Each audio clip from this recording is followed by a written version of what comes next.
So hearings continue in the COVID inquiry with former Health Secretary Sajid Javid and former Deputy Prime Minister Dominic Raab today. Yesterday we had Michael Gove, who was Cabinet Office Minister at the time, who gave this apology. I want to take this opportunity, if I may, my lady, to apologise to the victims who endured so much pain, the families who endured so much loss as a result of the mistakes that were made by government in response to the pandemic. And as a minister responsible for the Cabinet Office and who was also close to many of the decisions that were made, I must take my share of responsibility for that. Politicians are human beings, we're fallible, we make mistakes and we make errors. Honestly, it makes me despair. Well, author and co-founder of the children's campaign group UsForThem, Molly Kingsley, is in the studio with us now. I'm so glad you're here, Molly. You've watched this inquiry in such granular detail, haven't you?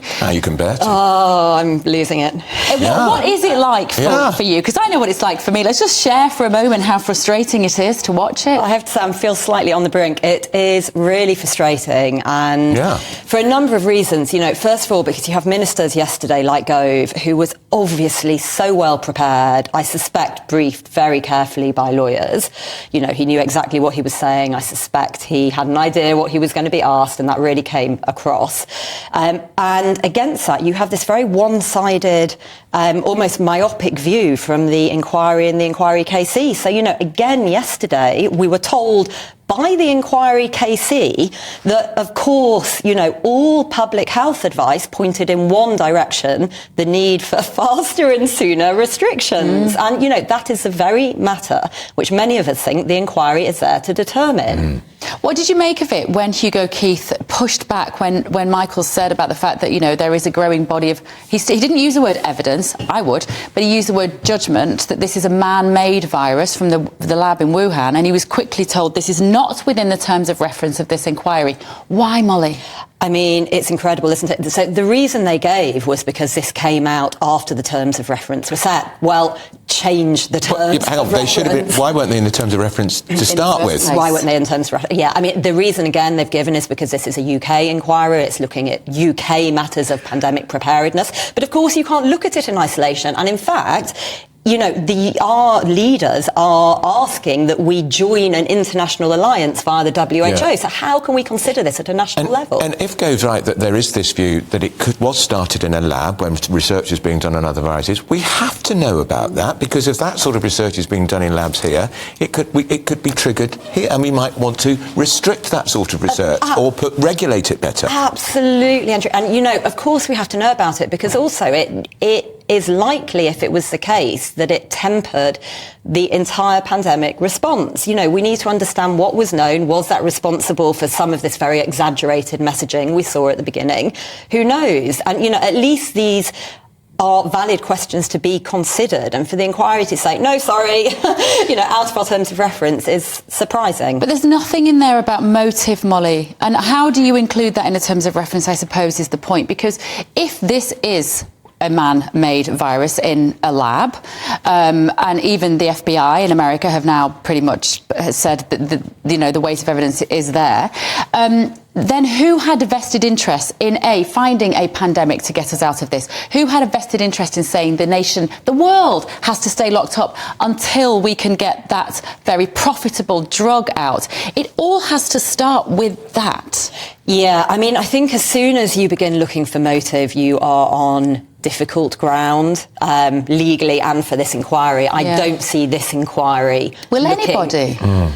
This would not be the forum for that. I mean, potentially, if there were ever later down the line criminal proceedings, that would be the right legal forum. I very much doubt that's going to happen here, at least not for the lab leak. There may be other elements in time. Yeah. But you can at least look to dive into the evidence that exists, much of which is in the public domain. So the COVID Consensus, a book by Toby Green, has chapters on the lab leak theory. They are backed up by evidence. Why isn't this Matt Ridley as well? Matt Ridley, And Michael Gove could have pushed back against a lawyer. and carried on pushing back. I mean, what's he going to do? Be thrown out? It's not a courtroom. It's not. What's he going to do? Dump for contempt of court? Yeah, he could have kept pushing back. He's one of the most articulate advocates in the cabinet. He could have done, and we saw that yesterday actually throughout. I mean, he really did play it very well. He really took on the lawyer for the Scottish government, didn't he? He really took her on big time. And actually, the lawyer, in some ways, I thought the most interesting bit of yesterday was the bit that wasn't reported in the press because it came at the very end, which was the KC for the children's organisations, who really was, he was great actually, very adversarial, said, who was considering kids? Kids weren't being considered, were they? Was Williamson involved in these momentous decision to close schools? And actually Gove, he fought back, but it was a very interesting part of the inquiry that deserved more we've coverage. said it before and we'll say it again, there were no children in the frames of references if it wasn't for you and your organisation who've done some phenomenal lobbying and amazing good work in this area.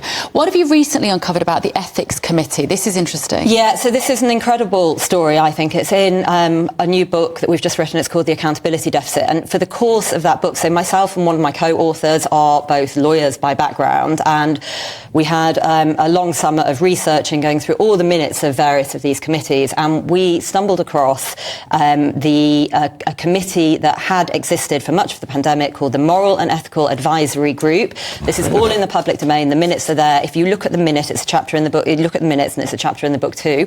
What you see is this committee existed and was meant to advise on ethical issues. At the beginning of the pandemic, it started advising on, ethical issues relating to lockdown, relating to care homes, relating to the rollout of the vaccine. Documented in the minutes is the fact that the committee started giving, let's just say, inconvenient advice about the ethics of many of these measures. In particular, they raised serious concerns in writing about the ethics of COVID passes and the rollout of the vaccine to children, at which point the committee were gradually sidelined. They were then given a complete 3-month sabbatical over the critical moment of the rollout of the kids' jabs. Then they were effectively grounded completely a year before the term. And by who, Molly? By who? We don't know.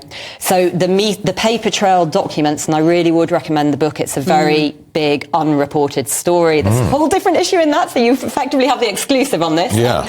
But it is all there in black and white in the minutes. Also, actually, in black and white is a very interesting disclosure that Chris Whitty is recorded as having counselled. He's the Chief Medical Officer. Chris Whitty, Chief Medical Officer, at one point after the committee had been giving these quite awkward recommendations about, in this case, COVID passes. Chris Whitty is recorded as having counselled the committee to stop putting recommendations in writing. What? Yeah. Which is, I'm very glad that is your reaction. That was my reaction when I came across this. It is in black and white. There are footnoted minutes. This was, I had a cup of tea at the time and I spat it out when I saw I'm not this. even remotely surprised. And you think, how is the COVID inquiry not picking up on this? So yesterday, there was a very big discussion about organisational structures. Michael Gove, as Cabinet Office Minister, would have been instrumental in those structures.